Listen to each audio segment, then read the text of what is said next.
Olá, tudo bem com vocês? Saúde e paz. Sejam todos bem-vindos a mais uma mentoria de história. Terceiro ano do ensino médio, História Geral, Guerra Fria, Guerra da Coreia. Nós estamos ainda em meio à pandemia de SARS-CoV-2, o grande e terrível Covid-19. Meu nome é João Batista Monteiro de Souza, sou professor de História, trabalho em linhas remotas e a gente atende de maneira muito séria nossos alunos aqui no sul do mundo, na cidade de Tubarão e também na cidade de São Ludgero, na Escola Jovem de Tubarão e também no Colégio Evolução, alunos que estão se preparando para o Enem e para o vestibular. Hoje, vamos mergulhar no contexto da Guerra Fria. Vamos entrar na década de 50, pós-Segunda Guerra Mundial, falando especificamente de um dos mais terríveis conflitos da história, a Guerra da Coreia. Ah, Coreia, esse país que ficou sendo praticamente uma massa de manobra durante a Segunda Guerra Mundial, território este que foi invadido pelo Japão. O que é a Coreia? Hoje dividida em duas, através do famoso paralelo 38, o que é especificamente a Coreia, cuja capital da Coreia do Sul é Seul, cuja capital da Coreia do Norte é Pyongyang. O que é a Coreia em um contexto amplo?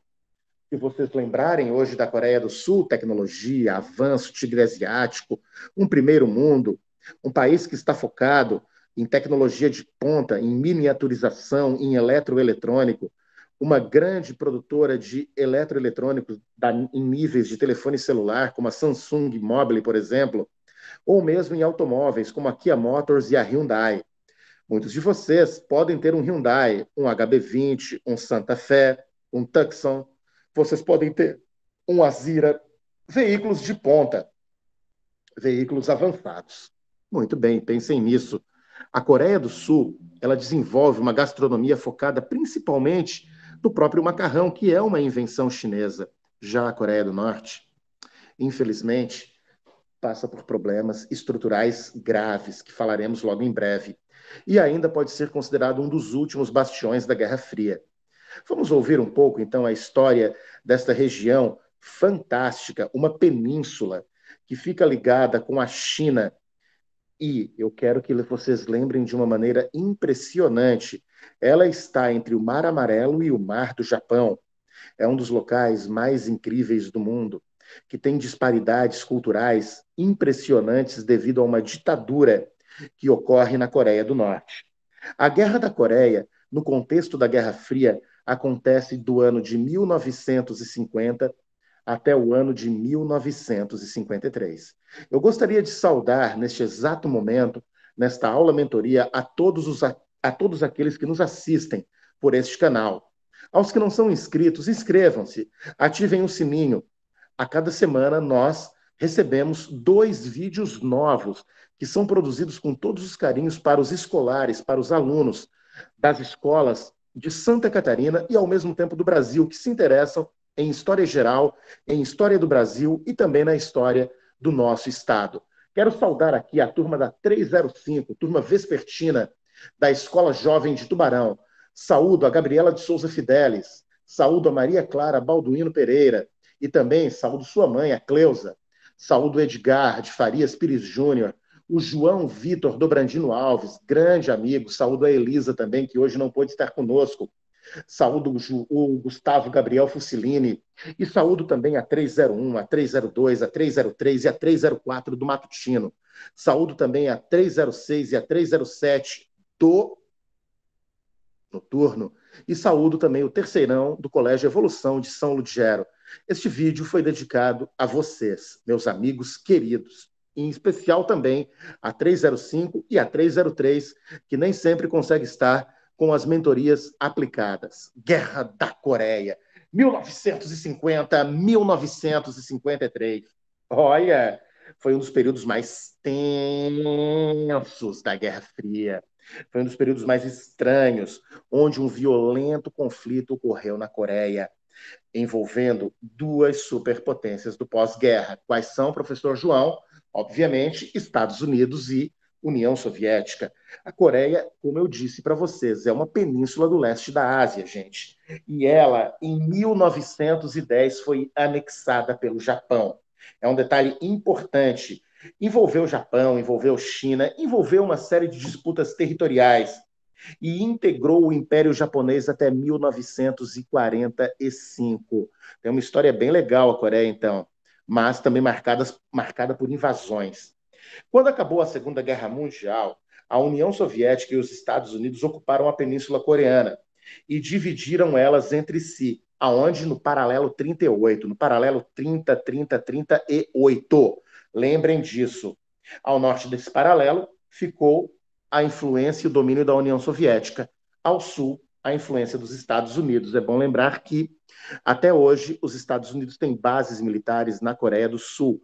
É bom que se lembre disso. E existe uma zona desmilitarizada entre a Coreia do Sul e entre a Coreia do Norte.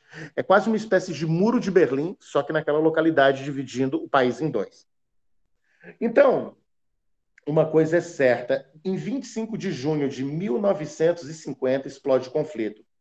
Essa divisão ela vai ser mantida, então, até a realização de eleições gerais, quando foi deliberado se seria ou não unificado o país. Entretanto, muitas hostilidades entre o Norte e o Sul impediram que essa unificação acontecesse, culminando com a invasão da Coreia do Sul. É um detalhe importante, ok? A Coreia do Sul capitalista, então, foi invadida pela Coreia do Norte socialista no dia 25 de junho de 1950. Eu quero dizer para vocês uma coisa, tá? É uma história que tem que ser muito estudada, é uma história que tem que ser muito conhecida, muito discutida.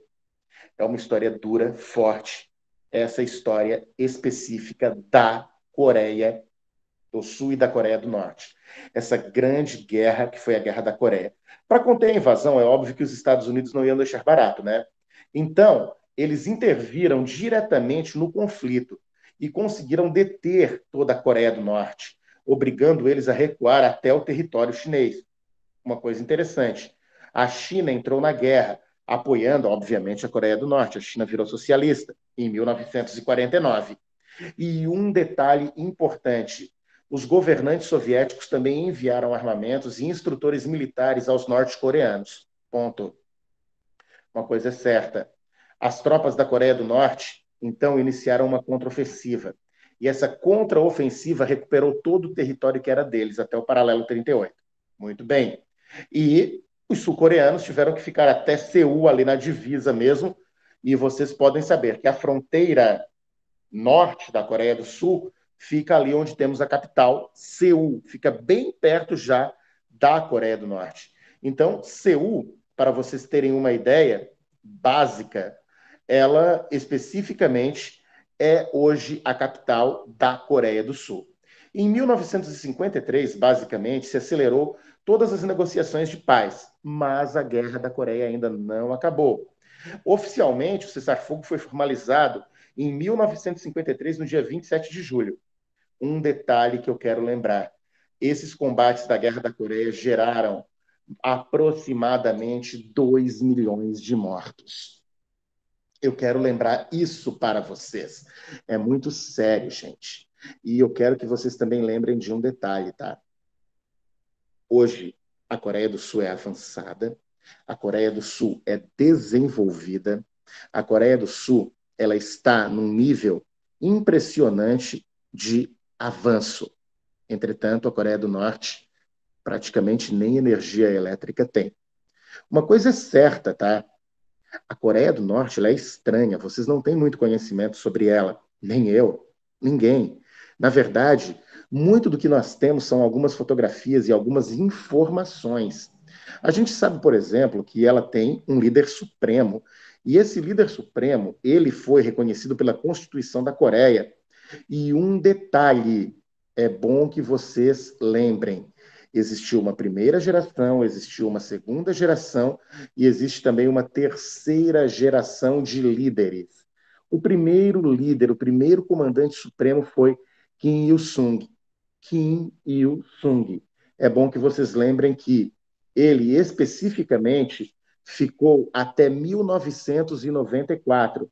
Ele ficou basicamente desde 1948 até 1994. Ou seja, o cara basicamente era um rei.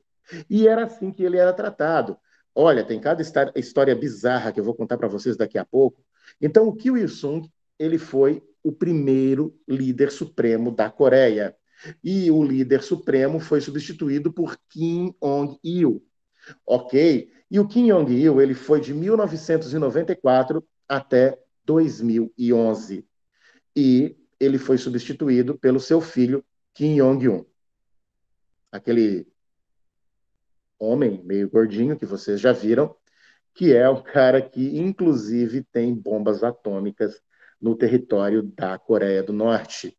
Olha, ele é o comandante supremo do Exército da Coreia, ele é o primeiro secretário do Partido dos Trabalhadores, ele é o presidente da Comissão Militar, ele é o presidente da Comissão de Defesa, o cara é presidente do Partido Trabalhista, ele é presidente, presidente, presidente, presidente e presidente.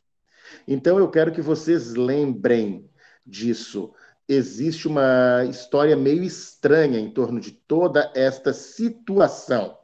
Uma coisa bem complicada, porque o Kim Jong-un, ele nasceu em 1984. A gente não sabe ao certo a data do nascimento dele. Alguns dizem que foi em 1983, alguns dizem que foi em 1984, e a gente não. E alguns dizem ainda 1982. Não se sabe ao certo, tá? Quando ele nasceu. O cara é muito estranho. Ele é um dos três filhos, no caso, de Kim Jong-il. E um detalhe, ele especificamente é um líder muito isolado, ele tem um casamento muito estranho, ele provavelmente não estudou na Coreia do Norte, ele provavelmente estudou na Suíça, e ele é um governante, vamos dizer assim, radical, ditatorial, que aplica a pena de morte de maneira total. Matou o tio dele porque no momento em que ele estava discursando, o tio estava dormindo. Acreditam alguns que, inclusive, ele matou até muitas pessoas no início da pandemia para evitar a disseminação da Covid. Isso não é oficial, é óbvio. Eu quero que vocês lembrem desse detalhe. Não é oficial. Ele tem algumas bizarrices, por exemplo, como manter em cárcere privado centenas de pessoas, não existe liberdade de ir e vir, você não pode ir de uma cidade para outra na Coreia do Norte, vocês só podem assistir programações vinculadas ao governo. Então é uma situação muito, mas muito, muito triste, tá? O Kim Jong-un, ele é fã dos Beatles, ele é fã de Jean-Claude Van Damme e também é fã de basquetebol. Inclusive, não lembro o nome do jogador de basquete, não lembro se era do Chicago Bulls ou se era do Los Angeles Lakers, que ele acabou trazendo e visitou a Coreia do Norte. Olha, inclusive tem dois brasileiros, no caso nós temos uma embaixada na Coreia do Norte, é bom que vocês lembrem disso, e mesmo para os brasileiros que são embaixadores, é uma dificuldade muito grande em ter acesso à própria internet. Eu quero que vocês lembrem. É bom também que se lembre que cogitou-se, especulou-se que o Kim Jong-un, ele provavelmente estava muito doente. E no ano de 2019, ele também teve um contato direto com o presidente Donald Trump. Isso foi um contato muito tenso, foi fora do país, é bom que vocês lembrem, mas ele tem um contato, às vezes, meio extremado e até estreito com o presidente da Rússia, Vladimir Putin. Olha, é um ditador, tá? É um governante que leva com mãos de ferro toda essa situação, e eu quero que vocês lembrem desse detalhe, tá? Bem sério mesmo. Ele é um ditador, ele é um tirano, e eu quero que todo mundo saiba, até mitologia, tá? Até mitologia sobre a figura desse rapaz foi criada. Uma história muito assustadora, se vocês forem assim e por assim entender. Porque a família que governa a Coreia do Norte desde o início, há quase 7 décadas, Eles têm um culto forte à personalidade. Isso é uma coisa que eu gostaria de lembrar para cada um de vocês.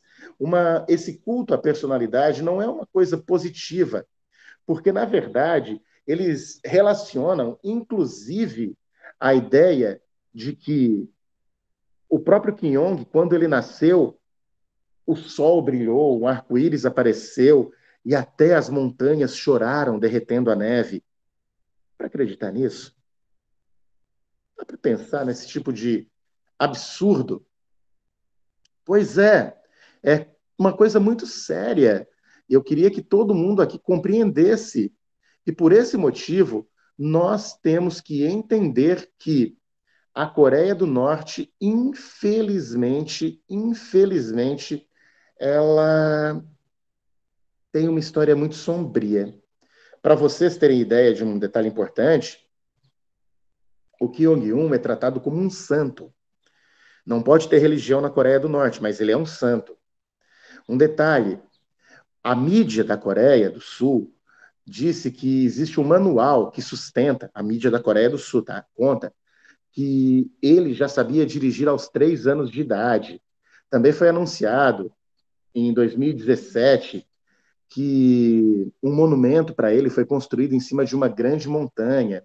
Existem coisas bem estranhas e bem absurdas, mas, absurdos ou não, ele tem a bomba nuclear e, inclusive, ele tem uma bomba de hidrogênio. Olha, eu quero que vocês lembrem da Coreia do Sul e da Coreia do Norte e lembrem que também houve um grande massacre na própria Coreia. Massacre esse de cerca de 2 milhões de mortos. Inclusive, é bom que vocês observem um detalhe aqui importante, tá? Em 1951, Pablo Picasso, ele pintou um quadro cubista conhecido como O Massacre da Coreia, 1951. Pablo Picasso foi um dos maiores pintores da história da humanidade, pintou Guernica, e ele sempre contou sobre episódios terríveis que nós tivemos que vislumbrar na história. Nós devemos lembrar especificamente que histórias devem ser contadas, muros são construídos e muros são derrubados. O muro de Berlim caiu. A divisão entre o Vietnã do Norte e o Vietnã do Sul também caiu. O Trump tentou construir um muro da vergonha entre o México e os Estados Unidos e o Joe Biden assumiu, e esse muro não vai vigorar. Mas ainda existe um muro, uma divisão, uma secessão entre a Coreia do Norte e a Coreia do Sul. Eu queria que vocês lembrassem disso com muita clareza, com muita franqueza, porque lá as pessoas não podem falar, lá as pessoas não são livres, lá as pessoas são perseguidas. Esses detalhes nós não podemos esquecer em nenhum momento e de nenhuma maneira. Meu nome é João Batista Monteiro de Souza e foi um prazer estar com vocês discutindo um pouco sobre a Coreia do Norte, a Coreia do Sul e a Grande Guerra da Coreia de 1950 a 1955.